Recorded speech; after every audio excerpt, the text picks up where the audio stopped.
Bell नदी और उते नदीर संगमस्थली यही धवलेश्वर मंदिर अवस्थित। पुराणा पोस्टा को उलटेले 1100 वर्ष पूर्वे गंगवंश और चूड़वंशर राजा माने वास करुथिले। चरारी माने गाई चराउथिले। सेतिकी समय गोटे काली गाई आसी यही जो आपण मैंने देखिपे भल भाव जो मंदिर निर्माण करा जायछि आ भगवान को पूजा करा जाउछि। सेही जो लिंग आविर्भाव होती से जगार से कला गाईटा आसी झरी पड़ूला। गाईर पछे पछे आसी देखा बेले भगवान जो लिंगटा आविर्भाव होती से जगार ही प्रत्येक दिन गाई गुरस झरी पड़ू थाए। आउ किछि बेलपत्र फूल सेठारे तापरे किछि दिन गलापर चूड़वंशर राजा को स्वप्नादेश है जगार मोर गोटे मंदिर निर्माण करा जाऊ आउ भक्त माने एठी मते पूजा करिवे बोली स्वप्नादेश है।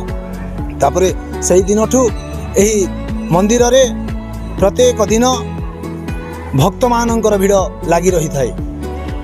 आउ जदि कहिबा एही मंदिर केते मसीहारू एबे ठारू पूजा करा होची से विषय रे केही मध्य आज पर्यंत जानि पारि नाहंती।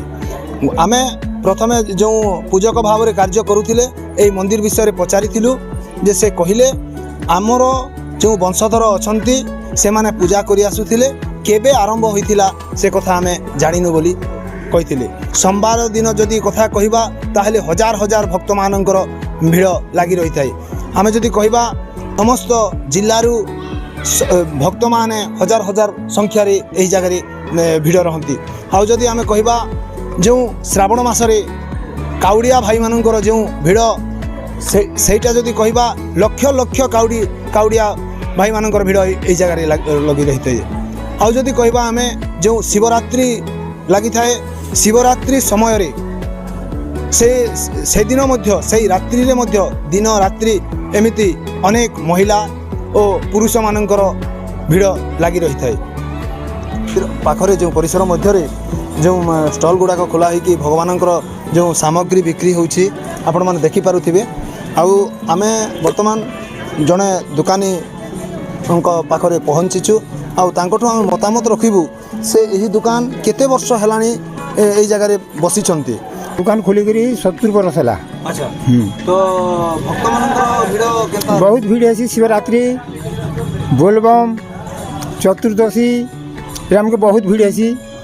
संक्रांति रे गला भीड़ होचे अमावास्या रे भीड़ होचे और सोमवार दिन भी बहुत भीड़ है। अच्छा हाँ आरो 12 मासीटा जेनटा होची एटा केन दिन 14टा 15टा जरसा भी होचे बाली पका भी होचे सब होची। अच्छा आउ गोटे कथा जोटा कि माने दूर दूरांतर लोक माने आसुचंती